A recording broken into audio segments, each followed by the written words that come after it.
Well, good afternoon, everybody. So, here's a question for you. Where would you absolutely not expect to find a water moccasin? Now, it's a trick question. Don't bother trying to answer it. Where would you absolutely not find a large American water moccasin? These are true tales of my African adventures. May this inspire you, deter you, caution you, and above all, entertain you.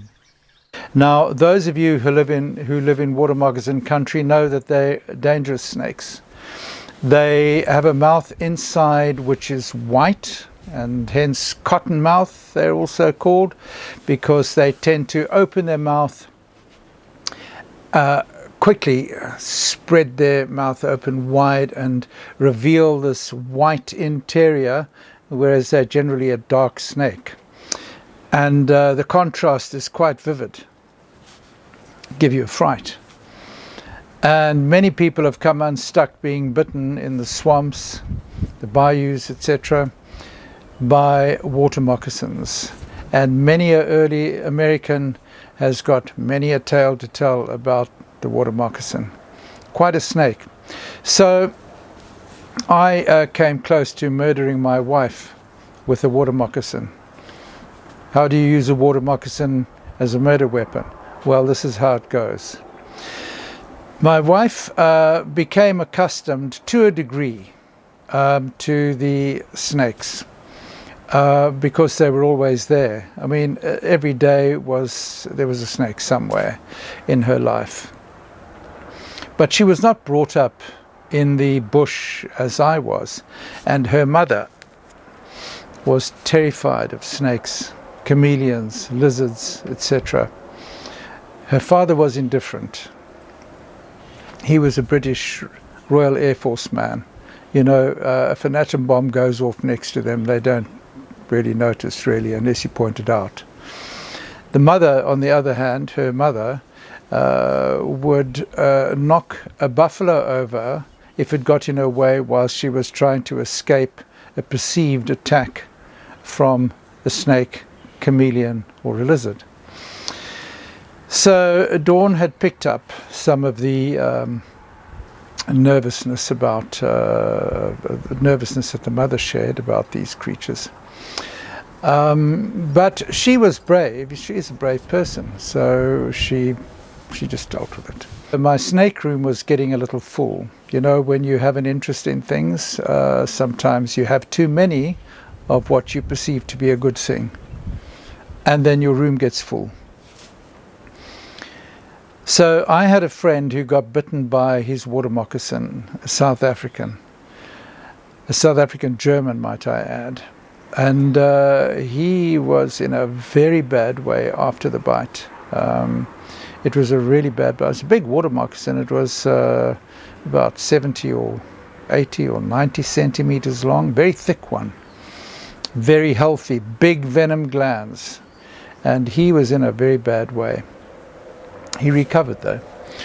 And the first thing he did after he recovered is he gifted me his water moccasin. And I was kind of chuffed to get this because it indeed was my first water moccasin, American water moccasin. So I had a really nice enclosure for it. And my intention was to breed. This was a female, I was going to get a male at some point and have a go at breeding them because the babies are really cute and they could be used on one of our exhibitions or one of our many exhibitions. Now, the problem was that my new snake room, so to speak, also was my wife's outside ironing room on the farm. So what she would do is she would take the ironing out there after it had come out of the machine and was dry, and it would go into a large ironing basket, a sort of a large, about one meter high wicker, typical ironing basket. And her ironing board was there too. So my snakes had spilt over into her ironing room. and I don't think she was ever really terribly happy about that. But as usual, I pacified her because she could see very clearly, as everyone in the world could see, that the snake was very well kept in this enclosure. It was secure. It was like Fort Knox. Nothing could get out. Don't trust any person who keeps snakes when they say the snake cannot get out. Don't believe them. Anyway, I got a phone call. And thank God it was not the phone call that I'd been dreading for some years, because these bad phone calls come. I've told you about some of them. But it was not a great phone call. And this is what had happened. Somehow in my haste, I had not closed the water moccasin's cage correctly. Now this is a big snake. A big, fat, heavy water moccasin. And it had gotten out.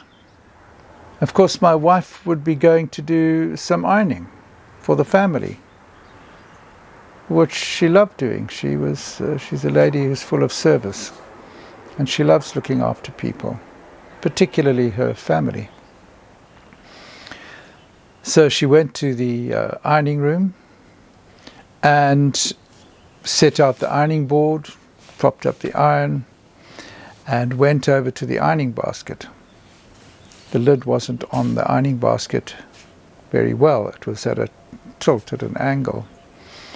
She then took the lid off and started thrusting her hand down into the the ironing basket, to grab the first item of clothing, which was a dark item of clothing, when all of a sudden it flashed a white interior, and she was staring down the mouth of this huge water moccasin with her hand almost within reach.